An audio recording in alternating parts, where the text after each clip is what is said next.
So guys, una natin gagawin is painitin muna natin ang mantika. Pag kuminit siya, saka tayo magigisa ng bawang at sibuyas.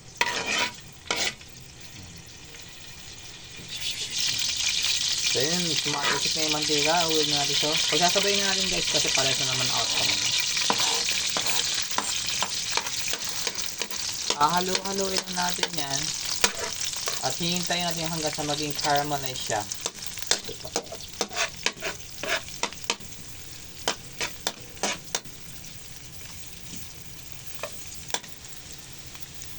So pag nakita nyo medyo brownish na yung ating bawang, saka natin ilalagay yung ating kamatis. Kuha lang tayo dito. Yan. Ganyan ang masarap amuyin sa umaga, tanghali, gabi. Nasa Amerika ka man, bro. Ihalo-haloin na natin ito hanggang sa mag-mix yung lasa nila para masarap. Pag ito na yung texture niya, maglalagay tayo ng giniling para mas maluto siya at hindi siya, alam mo na, basta ganun.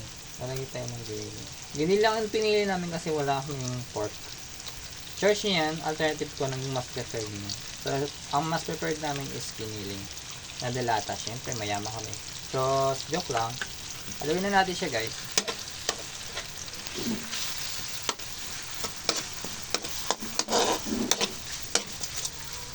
Medyo medium high heat natin.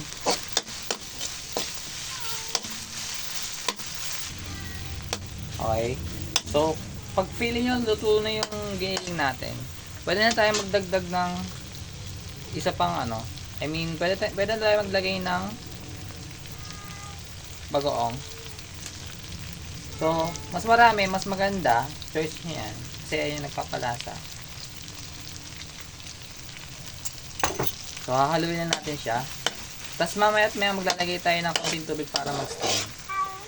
So, pagkatapos natin maglagay nito, is maghuhuli tayo ng tubig. Yan. Yan. Hintayin natin siya kumulo, tapos mamaya pwede na tayo maglagay ng gulay. Or pwede natin isabay yung gulay para mas lumambot siya. Okay? Yan. So, ilalagay natin mga gulay. Unahin natin itong talong. 3, 6, ay binibilang ko pa. Ilagay mo na lahat. Yan. Yan. Una. Sunod natin tong kulay orange na to. Nalimutan ko ang tawag. Yan. Kalabasa, joke lang. Siyempre alam ko yan. Kumakain ako yan eh.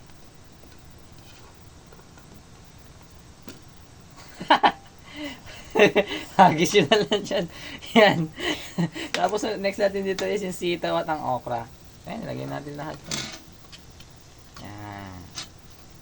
Tapos imimix natin. Hayaan natin mabalutan yung mga gulay natin ng ating nilagay na bagoong para mas kumapit ang lasa nito. So habang i-stir natin to is maghihintay tayo ng ilang minuto para mas lumambot pang gulay nito. So habang naghihintay tayong lumambot ang ating mga gulay, is tatakpan natin ito para mag-steam siya sa loob. Okay. Tara! So, tignan natin kung medyo okay na. Sa tingin ko, hindi pa siya masyadong malambot. So, haluin muna natin ulit tapos saka natin siya takpan. Yan. So, pagtapos ng ilang minutong paghihintay, okay na to kasi malambot na siya. Ayan, madali na siyang maano. Saan natin siya titikman? Hinaan muna natin siya. Tikman natin. Kuha tayo ng konti. Tutok si chef. Hipan. Blow.